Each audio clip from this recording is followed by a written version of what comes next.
నీవు నాకు దీపమై ఉన్నావు, యెహోవా చీకటిని నాకు వెలుగుగా చేయును అంటున్నాడు. గమనించండి, దావీదు యొక్క జీవితంలో చీకటి అనేది అనేక సార్లు ఆయన్ని కమ్మినట్టుగా మనం చూస్తూ ఉంటామండి.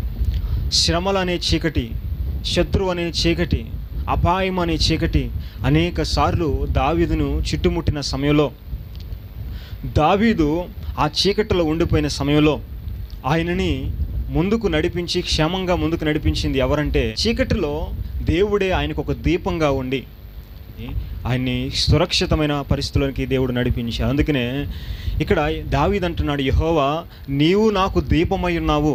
మనకు తెలుసు దీపం ఎందుకు అవసరమో. చీకట్లో మనం నడవాలంటే మనకు కావాల్సింది ఏంటంటే దీపం కావాలి. చీకట్లో మనం సురక్షితంగా నడవాలంటే, అడుగులు తడబడకుండా జారి పడిపోకుండా క్షేమంగా మనం నడుచుకోవాలంటే, మన మార్గంలో మనకేం కావాలంటే దీపం మనకు కావాలి. దీపం లేకుండా చీకట్లో మనం నడవలేం, వెలుతురు లేకుండా మనం చీకట్లో నడవలేం. ఇక్కడ దావీదు అంటున్నాడు, నా చుట్టూ చాలా చీకటి అలుముకుంది, అయితే దేవా నీవే నాకు దీపమై ఉన్నావు, నీవు నా చీకటిని వెలుగుగా మార్చావు అంటున్నాడు. నిజమేనండి, దావీదు యొక్క జీవితంలో శ్రమలని, శత్రువులని, మరి సమస్యలని, చీకట్లో దేవుడే దావీదుకు ఒక దీపమయ్యి ఆయన్ని ముందుకు నడిపించిన గొప్ప దేవుడిగా ఉన్నాడండి. కాబట్టి ఆలోచించండి, దేవుడు తన ప్రజలకు ఎలా ఉంటాడంటే ఒక దీపంలా ఉంటారండి ఆయన. మన ప్రభు యేసు క్రీస్తు వారు ఆయన ఈ లోకానికి నిజమైన వెలుగు. ఆయన్ని ఎవరైతే విశ్వసిస్తారో వారికి ఆయన ఒక దీపంలా ఉండి, వారు ఏ మార్గములో నడవాలో ఆ మార్గములన్నింటిలో వెలుతురును ఆయన ఇస్తాడండి. ఈరోజు దేవుడు ఎంత గొప్ప దేవుడు ఆలోచించండి. తన ప్రజలకు ఆయన ఒక దీపం. దేవుడు తన ప్రజలకు ఒక దీపం. ఆయనే దీపమై ఉండి తన ప్రజల్ని సురక్షితంగా వెలుగులో నడిపించే గొప్ప దేవుడు. అందుకనే దావీదుకి యొక్క ధైర్యం ఏంటో తెలుసా? యెహోవా నీవే నాకు దీపమై ఉన్నావు. ఎన్నో శ్రమలనే చీకట్లో, శోధనలు, శత్రువులనే చీకట్లు ఎన్నో అతన్ని చుట్టుముట్టినప్పుడు దావీదు సురక్షితంగా ఆ చీకట్లోంచి ఎలా బయటపడ్డాడు అంటే ఆయన దగ్గర దీపం ఉంది. ఆ దీపం ఎవరంటే ప్రభు అయిన యెహోవా, జీవము కలిగిన దేవుడు. జీవము కలిగిన దేవుడు ఆయనకు ఒక దీపంగా ఉండి ఆ శ్రమల చీకట్లో నుంచి ఆయన బయటికి నడిపించాడు. అందుకనే యెహోవా చీకటిని నాకు వెలుగుగా చేయను. ఈరోజు ఈ మాటలు వింటున్న మనం మన జీవితాల్లో కూడా, దేవుడు మన జీవితాల్లో కూడా వెలుగునివ్వాలి అంటే, దేవుడు మన మార్గాల్లో కూడా వెలుగునివ్వాలి అని అంటే, మన బ్రతుకుల మన చీకట్లో కూడా మనకు కూడా ఆయన ఒక దీపంగా ఉండి మనల్ని నడిపించాలంటే, ఈరోజు మనం ఎలా ఉంటే ఆయన యొక్క వెలుగు మనకు తోడైన నడిపిస్తుందో, ఆయన మన చీకట్లను వెలుగు ఎప్పుడు మారుస్తాడో ఈరోజు కొన్ని విషయాలు మనం నేర్చుకుందామండి. ఈరోజు చాలామంది జీవితాల్లో ఏముంటుందంటే, దావీదుకి ఒకనాడు ఎలాగైతే ఆయన చుట్టూ చీకట్లు అలుముకొని అతన్ని కమ్మివేసినట్టుగా ఉన్నాయో, ఈరోజు చాలామంది జీవితాల్లో కూడా ఏమైపోతుందంటే చీకటి అలుముకుంటుందంటే, శ్రమలు అనే చీకట్లు కావచ్చు, శోధన అనే చీకట్లు కావచ్చు, శత్రువులు అనే చీకటి కావచ్చు, వ్యాధి అనే చీకటి కావచ్చు, అవమానం అనే చీకటి కావచ్చు, నిందలు అనే చీకటి కావచ్చు, పాపం అనే చీకటి కావచ్చు, అనేక రకాలైన చీకట్లు. చీకటి అనేది వీటన్నిటికి సూచనగా ఉంది. అనేక రకాలైన ఇలాంటి చీకట్లు అనేకులను చుట్టుముట్టేసి వారికి ఏమైపోతుందంటే, చీకటి మన చుట్టూ అలుముకుని అసలు వెలుతురు లేకపోతే మన పరిస్థితి ఎలా ఉంటుందంటే అయోమయంగా ఉంటుంది. చీకట్లో ఉన్నవాడికి సంతోషం ఉండదు, చీకట్లో ఉన్నవాడికి ధైర్యం ఉండదు, చీకట్లో ఉన్నవాడికి నెమ్మది ఉండదు. చీకట్లో ఉన్నవాడు ఎప్పుడు కూడా ఎలా ఉంటాడంటే భయపడుతూ ఉంటాడు, ఏమవుద్దా అని. చీకట్లో ఉండినప్పుడు ఒక వ్యక్తి ఎప్పుడు కూడా నెమ్మదిగా సంతోషంగా బ్రతకలేడండి. ఈరోజు అనేక మంది జీవితాల్లో, వారి కుటుంబాల్లో, వారు చేస్తున్న పనుల్లో చీకటి అలుముకొని వారికి నెమ్మది లేకుండా చేస్తుంది. అయితే ఈరోజు శుభవార్త ఏంటో తెలుసా? నీవు గనక యేసు క్రీస్తునందు విశ్వాసం ఉంచగలిగితే, నీవు ఏ చీకట్లలో మధ్యనైతే వేదనతో, బాధతో, భయంతో బ్రతుకుతున్నావో అదే చీకటిని నీకు ఆయన వెలుగుగా చేసి నిన్ను సురక్షితంగా, క్షేమంగా ఆయన ముందుకు నడిపించగలరండి. కీర్తనల గ్రంథము 118వ కీర్తన మనం చూసినట్లయితే, 118వ కీర్తన 27వ వచనాన్ని మనం చదువుకున్నట్లయితే అక్కడ రాయబడిన మాట ఏంటంటే, యెహోవాయే దేవుడు, ఆయన మనకు వెలుగును అనుగ్రహించి ఉన్నాడు. యెహోవాయే దేవుడు, ఆయన మనకు వెలుగును అనుగ్రహించి ఉన్నాడు. దేవుడు మనకేం అనుగ్రహిస్తాడంటే వెలుగును అనుగ్రహిస్తాడు. వెలుగు శాంతికి, పరిశుద్ధతకు, నెమ్మదికి, సమాధానానికి గుర్తుగా ఉంది. ఆరోగ్యానికి, ఆశీర్వాదానికి గుర్తుగా ఉంది వెలుగు. యెహోవాయే దేవుడు, ఆయన మనకు వెలుగును అనుగ్రహించి ఉన్నాడు. నిజమేనండి, మన జీవితాలకి వెలుగు కలగాలి అంటే, వెలుగు అనుగ్రహించబడాలంటే మనము ఆయనను నమ్ముకోవాలి, ఆయన మీద ఆధారపడిన వారుగా ఉండాలి. కాబట్టి ఆలోచించండి, ఈరోజు మన జీవితాలని వెలుగిచ్చేవాడు ఆయనే. వెలుగును సృష్టించినవాడు, చీకట్లో వెలుగును పుట్టించేవాడు, చీకట్లో ఉన్న వారిని వెలుగులోకి నడిపించేవాడు ఆయనేనండి. ఈరోజు మనం ఆయన మీద ఆధారపడితే నీ చీకటిని ఆయన వెలుగుగా చేసే గొప్ప దేవుడు, నీ చీకటిలో నీకు వెలుగిచ్చే గొప్ప దేవుడై ఉన్నాడు. 18వ కీర్తనలో కూడా మనం చూసినట్లయితే కీర్తనలు 18వ అధ్యాయము 28వ వచనం కూడా మనం చదివినట్లయితే దావీదు అంటున్నాడు, నా దీపం వెలిగించువాడవు నీవే, నా దేవుడైన యెహోవా చీకటిని నాకు వెలుగుగా చేయును. ఇక్కడ దావీదు అంటున్నాడు, నా దీపాన్ని వెలిగించేవాడు నీవే, అంటే నాలో ఉన్న చీకటిని తీసివేసి నాకు వెలుగునిచ్చేవాడు నీవే అంటున్నాడు. నీవు నాకు ఏం చేస్తావు తెలుసా? నా చీకటిని నీవు నాకు వెలుగుగా చేసే దేవుడు. నిజమే, దావీదు యొక్క జీవితంలో చీకటిని వెలుగుగా చేసిన దేవుడు ఈరోజు నా జీవితాల్లో కూడా ఉన్న చీకటిని వెలుగుగా చేసి మన హృదయాల్లో నెమ్మదిని, సంతోషాన్ని, సమాధానాన్ని ఆయన ఇవ్వడానికి ఆశపడుతున్నాడు అండి. అయితే ఈరోజు కొన్ని విషయాలు మనం తెలుసుకుందాం. అయితే దేవుడు చీకటిని వెలుగుగా చేసే దేవుడు, చీకట్లను పారద్రోలి నీ జీవితంలో వెలిగించే దేవుడు, నీ మార్గాల మీద వెలుగు ప్రకాశింపజేసే దేవుడు. అయితే ఎప్పుడు మన జీవితాల్లో ఆయన వెలుగునిస్తాడు, ఎప్పుడు ఆయన మన జీవితంలో ఉన్న చీకట్లను తీసివేసి మనకు వెలుగునిస్తాడో కొన్ని విషయాలను ఈరోజు నేర్చుకుందాం. మొదటిగా ఈరోజు మన దేవుడు మనకు వెలుగునిచ్చేవాడుగా ఉండాలంటే, మన మార్గాల్లో మనకు వెలుగు కలగాలంటే, మన చీకటి వెలుగుగా మారాలంటే మొదటిగా మనం చేయాల్సింది ఏంటో తెలుసా? మనము ఆయన తట్టు తిరిగితే మనకు వెలుగు కలుగుతుంది. కీర్తనలు 34వ కీర్తన 5వ వచనాన్ని మనం చదువుకుందాం. వారు ఆయన తట్టు చూడగా వారికి వెలుగు కలిగెను. చూడండి, ఎవరైతే ఆయన తట్టు చూస్తారో వారికి ఏం కలుగుతుందంటే వెలుగు కలుగుతుంది అనే వాక్యం ఉంటుంది. ఎవరైతే ఆయన తట్టు చూస్తారో వారికి వెలుగు కలుగుతుంది. మనము ప్రొద్దుతిరుగుడు మనకు తెలుసు, సన్ఫ్లవర్ని, అది సూర్యుడు ఎటువైపుగా ఉంటే అది అటువైపుగా తిరుగుతూ ఉండటం మనం చూస్తూ ఉంటాం. సూర్యుడు ఎటువైపుగా ఉంటే, ఆ వెలుతురు ఎటువైపుగా ఉంటే అటువైపుగా అది తిరుగుతున్నట్టుగా చూస్తాం. అలాగే మన జీవితాల్లో కూడా మనం ఎప్పుడు కూడా ఎవరి వైపు తిరిగి ఉండాలంటే, వెలుగును మన జీవితాల్లో ఇవ్వగలిగిన ఆ వెలుగైన దేవుని వైపు కనుక మనం తిరిగితే ఆయన వెలుగు మనలో నింపబడుతుంది, మనలో ఉన్న చీకటి దూరం అవుతుంది. కాబట్టి మనం అందరం కూడా మనలో వెలుగు నింపబడాలి అంటే, ఆయన మన జీవితాల్లో వెలుగు ఇవ్వాలంటే మనం ముందుగా ఆయన తట్టు తిరగాలి. చాలామంది ఆయన తట్టు తిరగకుండా చాలామంది ఏం చేస్తున్నారంటే లోకం తట్టు, వ్యర్థమైన వాటి తట్టు తిరుగుతూ, లోకాశల తట్టు, శరీరాశల తట్టు తిరుగుతూ, లోక సంబంధం, భూ సంబంధమైన విషయాల తట్టు తిరిగి వారి జీవితాల్లో మరింత చీకటిని తెచ్చుకుంటున్నారు. చాలామంది జీవితాల్లో ఎందుకు వెలుగు కలగట్లేదంటే, వారు ఎవరి తట్టు తిరుగున్నారు ఇంకా అంటే వారు ఈ లోకం తట్టే తిరుగున్నారు. వ్యర్థమైన దేవతల తట్టుకోవచ్చు, వ్యర్థమైన వాటి తట్టు వారు తిరిగి తమ జీవితాల్లో వెలుగు లేకుండా నడుచుకుంటున్నారండి. వెలుగు లేకుండా చీకట్లోనే మగ్గిపోతున్నారు చాలామంది. అయితే నువ్వు లోకం తట్టు, వ్యర్థమైన పరిస్థితుల తట్టు, శరీరాశ, లోకాశల వైపు తిరిగి వాటిని ఆశించే వ్యక్తిగా నువ్వు ఉంటే నీవెంత మాత్రం కూడా వెలుగును పొందలేవు. కానీ నీవు నిజమైన వెలుగైన దేవుడు, ఈ లోకాన్ని వెలిగించడానికి లోకంలో ఉదయించిన నీతి సూర్యుడైన యేసు క్రీస్తు వారి వైపు కనుక నువ్వు తిరిగితే నీ జీవితంలో వెలుగు అనేది ప్రకాశిస్తుంది. కాబట్టి ఈరోజు ఈ మాటలు వింటున్న ప్రతి ఒక్కరు కూడా మనం ఈ లోకాన్ని విడిచి, ఈ లోకంలో ఎంతవరకు జీవించిన జీవితం విడిచిపెట్టి మనం దేవుని వైపు కనుక, దేవుని తట్టు కనుక మనం తిరగగలిగితే తప్పకుండా దేవుడు మన జీవితాలని వెలుగుగా మారుస్తాడు. మనలో ఉన్న చీకటిని ఆయన వెలుగుగా మారుస్తాడండి. కాబట్టి నువ్వు ఆయన తట్టు తిరగాలంటే ముందు ఈ లోకంలో ఉన్న వ్యర్థమైన వాటిని విడిచిపెట్టాలి. నువ్వు ఎప్పుడైతే నువ్వు ఈ లోకంలో ఉన్న వ్యర్థమైన వాటిని విడిచిపెట్టి ఆయన వైపు తిరుగుతావో నీలోని చీకటిని ఆయన వెలుగుగా చేసే దేవుడు. కానీ చాలామంది ఈ వ్యర్థమైన వాటిని విడిచిపెట్టడానికి ఇష్టపడట్లేదు.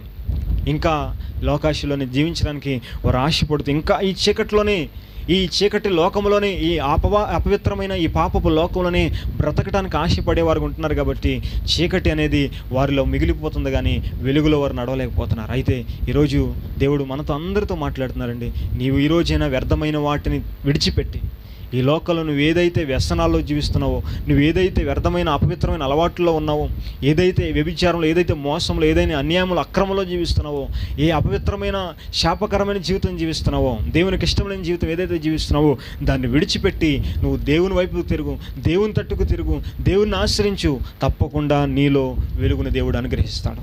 నీలో ఉన్న చీకటిని ఆయన వెలుగుగా మారుస్తాడంటే, నువ్వు ఒకవేళ విడిచిపెట్టడానికి ఇష్టలేదా, అయితే నువ్వు ఇంకా చీకటిలో నిండిపోతావు. కానీ అదే నువ్వు వాటిని విడిచిపెట్టి యేసు వైపు తిరిగావా, తప్పకుండా నీ జీవితంలో ఆయన వెలిగించే దేవుడు. ఎందుకంటే ఆయన నిజమైన వెలుగు. ఈ లోకంలోనికి వచ్చి ప్రతి ఒక్కరిని కూడా వెలుగులోకి నడిపించడానికే ఆయన ఈ లోకానికి వచ్చాడండి. ఆయన నిజమైన వెలుగు. ఆయనని యందు నమ్మికించిన వారు ఎవరు కూడా చీకట్లో నడవరు, కానీ జీవపు వెలుగు కలిగి ఆ జీవపు వెలుగులో నడుచుకుంటారు. కాబట్టి నీకు ఆ వెలుగు కావాలా, దేవుడిచ్చి ఆ వెలుగు నీ జీవితంలో ఆ వెలుగు కావాలా, అయితే దేవుని తట్టు తిరగాల్సిందిగా ప్రభు పేట మనం చేస్తున్నాను. ఎందుకో తెలుసా? వాక్యం ప్రభు అంటున్నారు, నీవు నా తట్టు తిరిగితే నేను నీ తట్టు తిరుగుతాను అంటున్నారు. నువ్వు ఆయన తట్టు తిరిగితే ఆయన నీ తట్టు తిరుగుతాడు. అప్పుడు నీ జీవితం వెలుగు కలుగుతుంది. కాబట్టి ఇంతవరకు జీవించిన జీవితం చాలు, ఇంతవరకు లోకంలో బ్రతికిన బ్రతుకు చాలు, ఇంతవరకు జీవించిన అన్యాయమైన అక్రమైన జీవితం చాలు. ఇక నువ్వు ఎప్పుడైనా ఆ వ్యర్థమైన వాటిని విడిచిపెట్టి దేవుని వైపుకు తిరుగు. తప్పకుండా నీ జీవితంలో ఆయన వెలుగిస్తాడు. నీ చీకటిని ఆయన వెలుగుగా చేస్తాడు. నీలో ఉన్న చీకటిని ఆయన వెలుగుగా మారుస్తాడు. నీ దీపాన్ని ఆయన వెలిగిస్తాడండి. కాబట్టి నువ్వు ఇక చీకట్లో నడుచుకోవాల్సిన పని లేదు.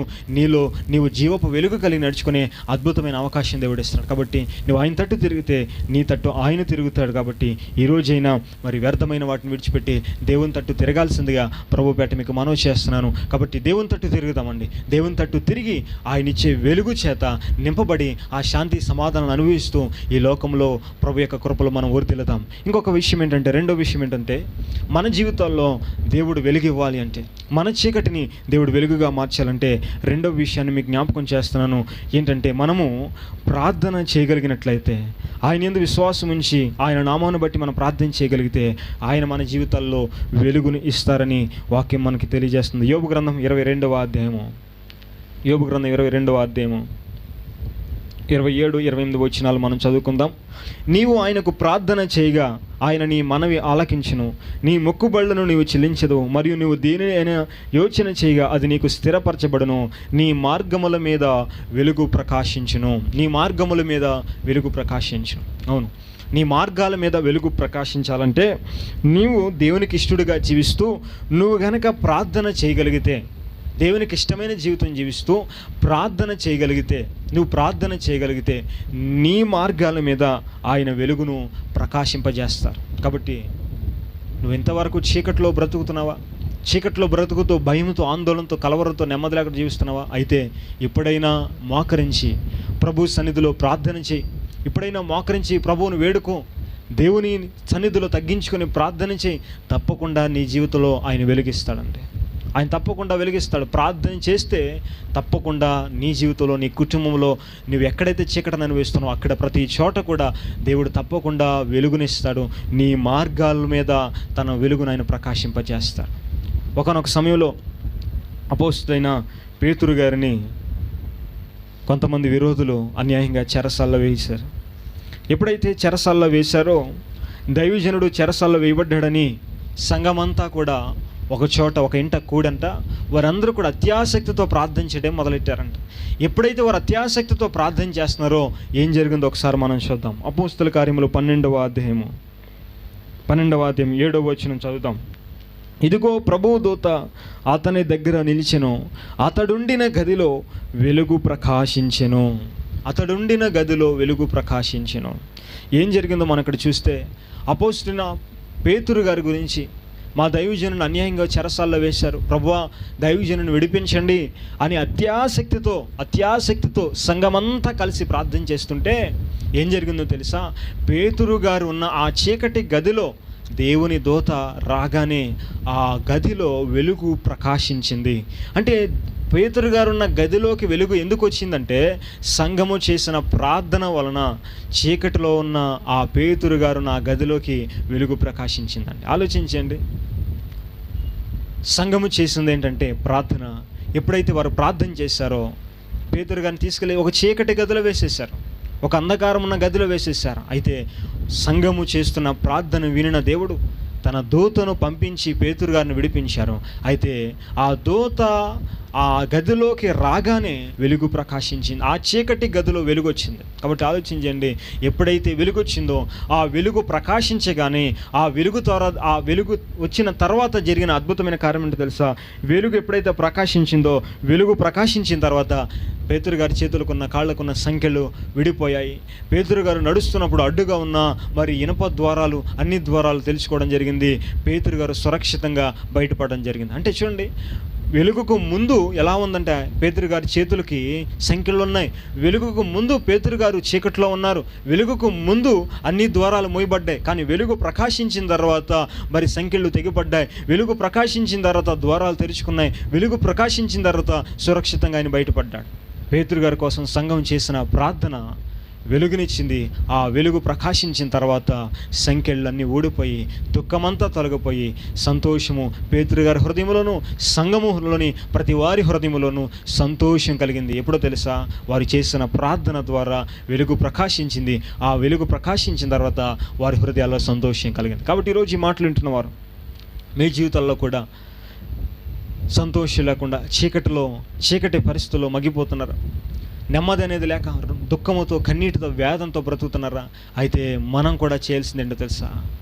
మనం కూడా కన్నీటితో అత్యాసక్తితో దేవుని సందులో కనుక మనం ప్రార్థన చేయగలిగితే, హృదయపూర్వకంగా దేవుని సందులో మొరపెట్టుకోగలిగితే, హృదయపూర్వకంగా దేవా కనికరించని మనము దేవుని సందులో కన్నీటితో ప్రార్థన చేస్తే నీ జీవితంలో చీకటిని ఆయన వెలుగుగా మారుస్తాడు.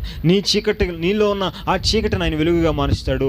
ఆ వెలుగు మార్చడం ద్వారా జరిగే కార్యం ఏంటంటే, మరలా ఆ వెలుగు అంటే అర్థం ఏంటంటే నీ జీవితంలో ఉన్న ఆ దుఃఖము, వేదన, బాధను తొలగించి సంతోషంతో ఆయన నింపుతాడు. కాబట్టి ఈరోజు ప్రార్థన మన జీవితాలకు వెలుగుని తీసుకొస్తుంది కనుక, ప్రార్థన మన మార్గాల మీదకి వెలుగును ప్రకాశింపజేస్తుంది కనుక, దేవుని వెలుగు నీ జీవితంలో రావాలంటే, దేవుని వెలుగు వచ్చి నీ జీవితంలో ఉన్న దుఃఖాన్ని తీసివేయాలంటే నీవు ప్రార్థన చేయాలి.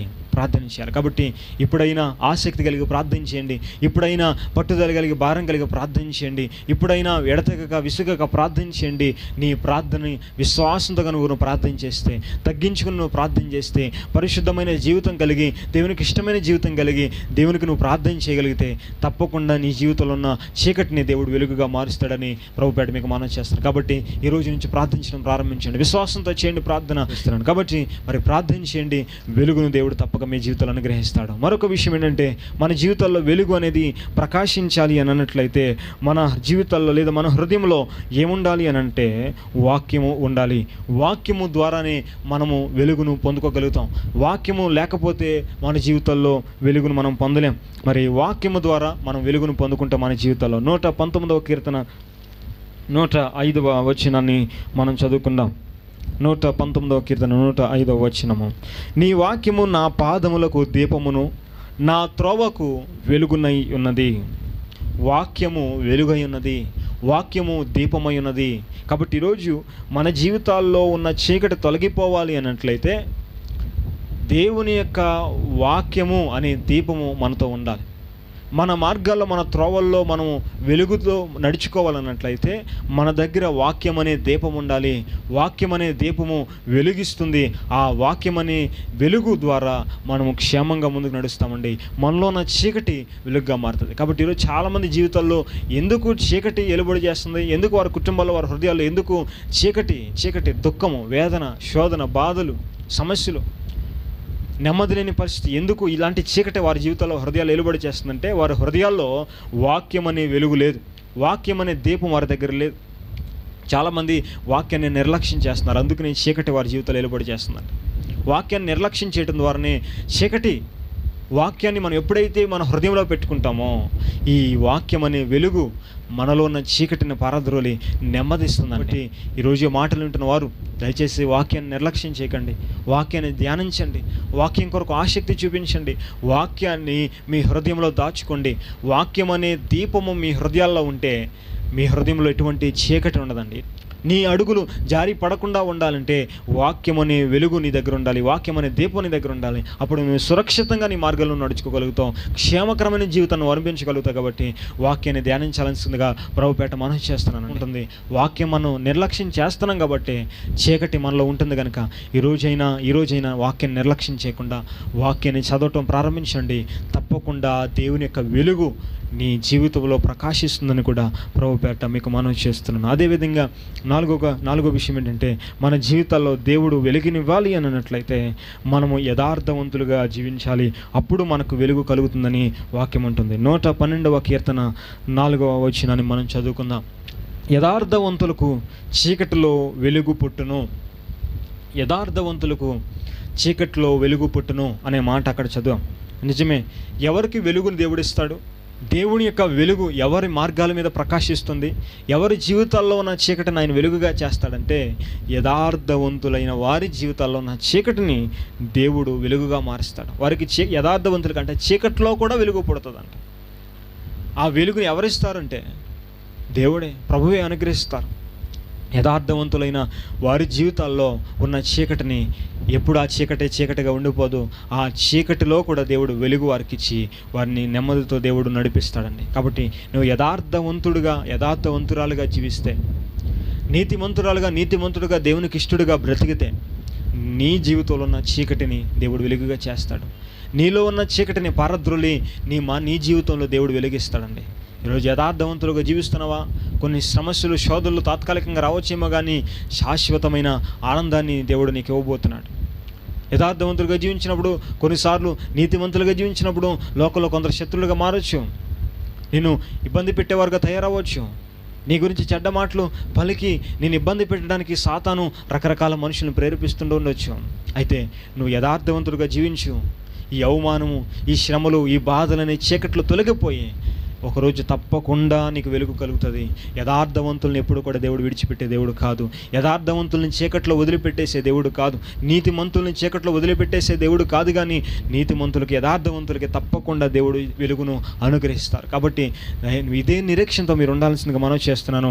అంతేకాదండి, యథార్థవంతులుగా జీవిస్తే వెలుగు కలుగుతుంది కనుక ఒకవేళ నీ జీవితంలో యథార్థత లేకపోతే, నీ బ్రతుకులో, నీ మాటల్లో, నీ ప్రవక్తనలో యథార్థత లేకపోతే, నీతిమంతులుగా నువ్వు జీవించకపోతే ఇప్పుడైనా యథార్థతను కలిగి జీవించు. యథార్థత అది దేవునికి ఇష్టమైన ప్రవక్తన. అందుకనే 97వ కీర్తనలో కూడా రాయబడింది 11వ వచనం, నీతిమంతుల కొరకు ఏముందో తెలుసా? వెలుగు విత్తబడింది. నీతిమంతులకు వెలుగు తేజరిల్లుతుంది వారి మార్గాల మీద అని వాక్యం సెలవిస్తున్న రీతిగా ఈరోజు ఈ మాటలు వింటున్న మనము తెలుసుకోవాల్సింది ఏంటంటే, నీతిమంతులకు వెలుగు ప్రకాశిస్తుంది కనుక మనము నీతిమంతులుగా జీవిద్దాం, నీతిమంతులుగా బ్రతుకుదాం, దేవునికి ఇష్టలుగా జీవిద్దాం. నీవు నీతి లేకుండా, యథార్థత లేకుండా, దేవునికి ఇష్టమైన ప్రవక్తలు లేకుండా జీవిస్తే నీ జీవితంలో వెలుగు ఎంత మాత్రం ప్రకాశించదండి. ఎందుకు చాలామంది జీవితంలో చీకటి ఉందంటే, వారు దేవునికి ఇష్టలుగా బ్రతకకుండా, యథార్థవంతులుగా బ్రతకకుండా, ఇష్టానుసారంగా జీవిస్తూ, అపవిత్రమైన జీవితానికి అలవాటు పడి ఆ ఇతరులని గాయపరుస్తూ, బాధపరుస్తూ, ఇష్టానుసారమైన జీవితం జీవిస్తున్నారు. కాబట్టి దేవునికి ఇష్టమలేని మోసకరమైన ప్రవక్తనలో జీవిస్తున్నారు. కాబట్టి లోకానుసారమైన, శరీరసారమైన జీవితాన్ని జీవిస్తున్నారు. కాబట్టి వారి జీవితంలో ఏం పుడుతుందంటే చీకటే తప్ప వెలుగు అనేది వారి జీవితంలో ఉన్నట్ల. శరీరానుసారంగా జీవిస్తే అవమానం అనే నిందలు, వ్యాధి అనే ఈ చీకటి, నిందలనే చీకటి, బాధలు, దుఃఖము, కన్నీరు అనే చీకట్లు ఏలుబడి చేస్తాయి. కానీ అదే నువ్వు ఆత్మానుసారంగా బ్రతికితే, దేవునికి ఇష్టంగా యథార్థవంతుడిగా నువ్వు బ్రతికితే నీ జీవితంలో దేవుని యొక్క వెలుగు ప్రకాశిస్తుంది కనుక నువ్వు నెమ్మదిగా సమాధానం బ్రతుకు. కనుక ఈరోజు నుంచైనా ఒకవేళ మోసకరమైన జీవితం, కపటమైన జీవితం జీవిస్తున్నావా? వేషధారంతో కూడిన జీవితం జీవిస్తున్నావా? వేషధారుల జీవితంలో ఎప్పుడూ కూడా వెలుగు ఉండదు. కపటముతో, మోసకరమైన జీవితంతో జీవించే వారి జీవితాల్లో ఎప్పుడు వెలుగు ఉండదు. కాబట్టి నువ్వు నీ జీవితంలో వెలుగు కావాలని ఆశపడుతున్నావా? అయితే యథార్థవంతులుగా జీవించు. యథార్థవంతులైన వారికి చీకట్లో కూడా వెలుగు పుడుతుంది. అది వెలుగు దేవుడే పుట్టిస్తాడు. ఆ వెలుగుని యథార్థవంతులకి చీకట్లో దేవుడే వెలుగును పుట్టిస్తాడు. కాబట్టి నువ్వు యథార్థవంతులుగా జీవించాల్సిందిగా ప్రభుపేట మనం చేస్తున్నాను. మన జీవితంలో వెలుగు అనేది, దేవుని యొక్క వెలుగు అనేది మన జీవితంలో ప్రకాశించాలంటే మనం ఏం చేస్తే వెలుగు ప్రకాశిస్తుందో తెలుసా? యెషయా గ్రంథము 58వ అధ్యాయము 9-10 వచనాలను చదువుకొని మనం ముగించుకుందాం. ఇతరులను బాధించుటయో, వేలు పెట్టి చూపి తిరస్కరించుటయో, చెడ్డదానిని బట్టి మాట్లాడుటయో నువ్వు మాని, ఆశించిన దానిని ఆకలిగొని వానికిచ్చి, శ్రమపడిన వానిని తృప్తిపరిచిన ఎడల చీకటిలో నీ వెలుగు ప్రకాశించును. చీకటిలో నీ వెలుగు ప్రకాశించును అనే మాట అక్కడ చదువుతున్నామండి. చూడండి, ఎవరికి వెలుగు, చీకటిలో వెలుగు ప్రకాశిస్తుందంట? ఇతరులని బాధించకుండా నీ ఉంటే నీ చీకటిలో వెలుగు ప్రకాశిస్తుంది. ఇతరులను బాధ పెట్టే వారికి చీకటే, వారి జీవితంలో చీకటే తప్ప వెలుగు ఉండదండి. నీ జీవితంలో వెలుగు కావాలి, దేవుడు నీ జీవితంలో వెలుగు ఇవ్వాలి, నీ చీకటిని వెలుగుగా మార్చాలని ఆశపడుతున్నావా? అయితే ఆలోచించండి, నువ్వేం చేయకూడదో తెలుసా? ఇతరులని బాధ పెట్టకూడదు. చాలామంది ఈరోజు మరి బాధ పెట్టేవాళ్ళు ఉన్నారండి. తల్లిదండ్రులు బాధ పెట్టేవాళ్ళు, ఇరుగు పొరుగు అని బాధ పెట్టేవాళ్ళు, ఇతరులని బాధ పెడుతూ ఇబ్బందులు వాళ్ళు పాలు చేసేవాళ్ళు ఉన్నారండి. నువ్వు ఎప్పుడు ఇతరులని బాధ పెడుతూ, ఇతరులని గాయపరుస్తూ సరంగా నువ్వు జీవిస్తే నీకు వెలుగు రాదు. నువ్వు ఇతరులను బాధ పెట్టకుండా ఉంటే నీ జీవితంలో వెలుగు వస్తుంది. నువ్వు ఇతరులను బాధ పెడుతున్నావా? వెలుగు రాదు. కనుక జాగ్రత్త. ఇతరులను బాధ పెడుతున్నావేమో, తల్లిదండ్రులు బాధ పెడుతున్నావు, ఇంటి వారిని బాధ పెడుతున్నావు, నీ చుట్టూ ఉన్న వారిని బాధ పెడుతున్నావేమో, నీ తోటి వారిని బాధ పెడుతున్నావేమో. దయచేసి నువ్వు ఏ రీతిగా నువ్వు బాధ పెడుతున్నా అది నీకు క్షేమం కాదు. కనుక నువ్వు ఇతరులని బాధ పెట్టడం మాని మంచిగా వారితో మెలగటం ప్రారంభించు. తప్పకుండా వెలుగు కలుగుతుందండి. అంతేకాదు, వేలు పెట్టి నువ్వెవరిని తిరస్కరించకూడదు. అంటే ఎప్పుడు వేలు చూపిస్తావు అంటే, నేను మంచివాడిని, నువ్వు చెడ్డవాడివి అని నీకు నీవుగా నీతిమంతుడిగా భావించుకొని ఇతరులను తృణీకరించేవాడిగా నువ్వు ఉంటే నీకు వెలుగు రాదు. అందుకనే వారిని అలాంటి వారిని ఎవరంటారంటే, వారు అలాంటి వారిని వేషధారి అంటారు. వేషధారి ఏం చేస్తాడంటే తనలో ఉన్న తప్పును చూసుకోడు కానీ ఎదుటివారు ఉన్న తప్పులు చూడడానికి ప్రయత్నం చేస్తాడు. అందుకనే ప్రభు అన్నారు, వేషధారి మొదట నీ కంటిలో ఉన్న దూలం తీసేసుకో, అప్పుడు ఎదుటివాని కంటిలో ఉన్న నలుసు నీకు తేటగా కనపడుద్దంట. అంటే వేషధారంట వాడి కంటిలో పెద్ద దూలం ఉంటుంది, కానీ వాడు తన కంటిలో దూలం పెట్టుకొని ఎదుటివాని కంటిలో ఉన్న నలుసును చూస్తాడంట. నువ్వు నలుసు తీసేసుకో అంటాడంట.